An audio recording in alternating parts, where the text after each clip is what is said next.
प्रज्ञान rover का सफर अब थम गया है। चंद्रयान 3 अब चांद की सतह पर गहरी नींद में सो गया है। चंद्रयान 3 और प्रज्ञान रोवर और विक्रम लैंडर अब किस हालत में है? क्या उनका अब इसरो के कंट्रोल रूम से संपर्क टूट गया है? गहरी नींद में सोने के बाद दोबारा विक्रम लैंडर कब और कैसे जागेगा? इनके अलावा आपके मन में आ रहे हर सवाल का जवाब आपको मैं इस वीडियो में देने वाली हूँ, तो आप बने रहे मेरे साथ इस वीडियो में अंत तक। लेकिन आप एक देशभक्त की तरह इस वीडियो को लाइक कर इसरो के वैज्ञानिकों के लिए कमेंट में जय हिंद जरूर लिख दे।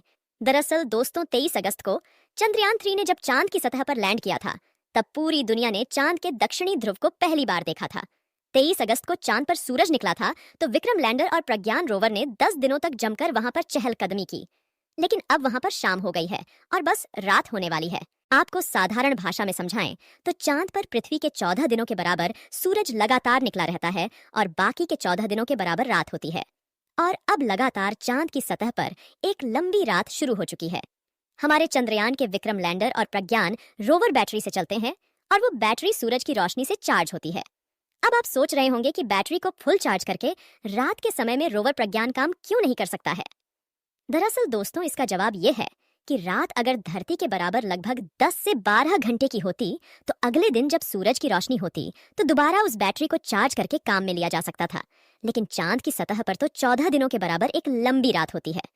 रात का अंधेरा ही नहीं, इससे भी बड़ा खतरा होता है चांद पर रात में पड़ने वाली ठंड। आप सुनकर हैरान हो जाओगे कि चांद की सतह पर रात के समय में तापमान -200 डिग्री सेल्सियस से भी ज्यादा चला जाता है। ऐसे में अगर रोवर प्रज्ञान और विक्रम लैंडर के उपकरण चालू होंगे तो खराब हो जाएंगे और बैटरी भी खराब हो जाएगी। -200 के तापमान में प्रज्ञान रोवर और विक्रम लैंडर का काम करना मुमकिन नहीं है। तो अब इसरो के वैज्ञानिकों ने क्या किया है विक्रम लैंडर और प्रज्ञान रोवर के साथ? दोस्तों, इसरो के वैज्ञानिकों ने चंद्रयान 3 के इन दोनों उपकरणों को स्लीप मोड में डाल दिया है। यानी कि रोवर और लैंडर के सभी उपकरणों को बंद करके चांद की सतह पर एक जगह पार्क कर दिया है। लेकिन स्लीप मोड में जाने से पहले रोवर और लैंडर ने कई ऐसी जानकारियां हमें दे दी हैं जिनसे मानवता का भला हो सकता है। वीडियो में मैं आपको आगे बताने वाली हूं कि अब आगे इसरो रोवर प्रज्ञान और लैंडर विक्रम को नींद से कब और कैसे जगाएगा। और अगर चंद्रयान 3 नींद से नहीं जागा तो इसरो के वैज्ञानिक आगे क्या करने वाले हैं? तो बने रहे मेरे साथ इस वीडियो में अंत तक। और अभी तक वीडियो लाइक नहीं किया है तो कर दो यार, और कमेंट में जय हिंद लिखना मत भूलना। 40 दिन का सफर पूरा करने के बाद 23 अगस्त को चंद्रयान चांद के साउथ पोल पर उतरा और भारत एक झटके में उन विकसित देशों की कतार में शुमार हो गया जिन्होंने चांद पर अपने मिशन उतारने में कामयाबी हासिल की थी।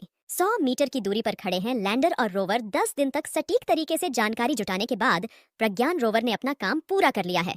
इसे अब चांद के साउथ पोल पर सुरक्षित तरीके से पार्क कर दिया गया है, या यूं कहें कि अब ये चांद पर चैन की नींद सोएगा। इसको स्लीप मोड में सेट किया गया है। शिव शक्ति पॉइंट पर रोवर और लैंडर दोनों के बीच 100 मीटर का फासला है। प्रज्ञान रोवर पर लगे दोनों पेलोड APXS और LIBS बंद कर दिए गए हैं। इन पेलोड ने जो डाटा जमा किया था वो लैंडर के जरिए हम तक पहुंच गया है। अब चांद पर सूर्योदय कब होगा? 22 सितंबर को चांद पर फिर सूर्योदय होगा। हालांकि इसकी बैटरी अब भी पूरी तरह चार्ज है। ये भी मुमकिन है कि एक बार फिर ये अपना काम करना शुरू कर दे। ऐसा इसलिए क्योंकि रोवर को इस एंगल पर रखा गया है कि 22 सितंबर को जब चांद पर सूर्योदय हो तो सूरज की किरणें इसके सौर पैनलों पर पड़ें।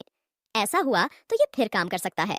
सूरज की रोशनी से हमारे रोवर और लैंडर पावर जनरेट कर सकते हैं, जो इनके उपकरणों के लिए जरूरी है। पावर के बिना इनमें लगे वैज्ञानिक उपकरण खराब हो सकते हैं। प्रज्ञान रोवर ने तय किया 100 मीटर का फासला जिस शिव शक्ति पॉइंट पर लैंडर उतरा था, उससे चलकर प्रज्ञान रोवर ने 100 मीटर का फासला तय किया है। इसरो ने वो तस्वीर भी जारी की है जिसमें चांद की सतह पर प्रज्ञान रोवर और लैंडर की ताजा लोकेशन दिख रही है। रोवर ने ये दूरी 10 दिन में तय की है। इसकी चलने की रफ्तार 1 सेंटीमीटर प्रति सेकंड थी। चांद पर रोवर और लैंडर ने 14 दिन क्या किया, ये जानना भी जरूरी है कि प्रज्ञान रोवर और विक्रम लैंडर ने इन 14 दिन में चांद पर क्या किया और क्या जानकारी जुटाई। लेकिन उससे पहले चंद्रयान 3 के बारे में कुछ रोचक बातें भी जान ले। चंद्रयान 3 ने 40 दिन में 21 बार पृथ्वी और 120 बार चंद्रमा की परिक्रमा की। चंद्रयान ने चांद तक 3,84,000 किलोमीटर की दूरी तय करने के लिए 55 लाख किलोमीटर की यात्रा की। 2008 में चंद्रयान फर्स्ट को लॉन्च किया गया था। इसमें एक प्रोब की क्रैश लैंडिंग कराई गई थी जिसमें चांद पर पानी के बारे में पता चला। फिर 2019 में चंद्रयान 2 चांद के करीब पहुंचा लेकिन लैंड नहीं कर पाया। 23 अगस्त 2023 को चंद्रयान 3 चांद पर लैंड कर गया। चांद पर सकुशल पहुंचने का संदेश भी चंद्रयान 3 ने भेजा। कहा, मैं अपनी मंजिल पर पहुंच गया हूं। 6 पहियों वाले प्रज्ञान रोवर का वजन 26 किलो है। 10 दिन में रोवर और लैंडर ने 5 अहम प्रयोग और परीक्षण किए। ऐसे तथ्य पता किए जो अब तक मालूम नहीं थे। इस दौरान चांद पर केमिकल मिश्रण, मिट्टी के प्रकार और तापमान में बदलाव के पैटर्न पर यह जानकारी जमा की गई। सबसे अहम ये कि चांद पर भी भूकंप आते हैं। विक्रम लैंडर के एक पेलोड ने चंद्रमा पर आए भूकंप को रिकॉर्ड किया, जो वहां 26 अगस्त को आया था। चांद के साउथ पोल पर sulphur, aluminium, calcium, iron, chromium, titanium की मौजूदगी का भी पता किया। चांद के साउथ पोल पर प्लाज्मा भी खोजा है, जो कम घना है। इसी तरह विक्रम लैंडर ने पता किया कि चांद की सतह पर करीब 50 डिग्री तापमान है। चंद्रमा की सतह और अलग अलग गहराई पर तापमान में फर्क है। लैंडर और रोवर पर लगे उपकरण फ्रीज हो सकते हैं।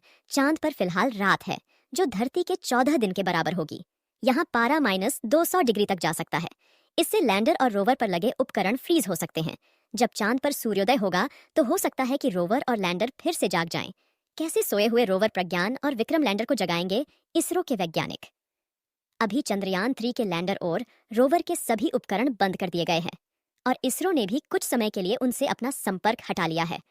लेकिन इन दोनों उपकरणों का रिसीवर ऑन रखा गया है, जो चार्ज हो रखी बैटरी से चलता रहेगा। अब 22 सितंबर को जब चांद की सतह पर सूरज की रोशनी आएगी तो इसरो इसको जगाने के लिए मैसेज भेजेगा। ऐसे में अगर सभी उपकरण ठंड में खराब नहीं हुए तो रिसीवर के माध्यम से वो संदेश लैंडर और रोवर तक पहुंच जाएगा और वो दोबारा चांद की सतह पर खोज करने लग जाएंगे। लेकिन अगर ऐसा नहीं हुआ तो चांद पर ये हमेशा के लिए भारत के खूबसूरत हस्ताक्षर के रूप में मौजूद रहेंगे। दोस्तों, आपकी दुआओं के बल पर ही चंद्रयान 3 ने 23 अगस्त को चांद की सतह पर सफल लैंडिंग की थी। अब एक बार फिर आप कमेंट बॉक्स में प्रार्थना करें कि जब चांद की सतह पर 22 सितंबर को सूर्य की रोशनी पड़े तो हमारा चंद्रयान 3 नींद से जाग जाए और फिर से काम करने लग जाए। इसरो के वैज्ञानिकों की मेहनत के लिए जय हिंद लिखना न भूले। अभी तक अगर आपने इस वीडियो को लाइक नहीं किया है तो लाइक जरूर कर दे और यह जानकारी अपने दोस्तों के साथ भी शेयर कर दे। आज के इस वीडियो में बस इतना ही। मिलते हैं जल्द ही अगले नॉलेजेबल और चंद्रयान 3 के नए अपडेट के साथ। तब तक के लिए आप इस चैनल को सब्सक्राइब कर बेल आइकन को भी दबा दें। वीडियो को अंत तक देखने के लिए आपका बहुत बहुत धन्यवाद। जय हिंद, जय इसरो।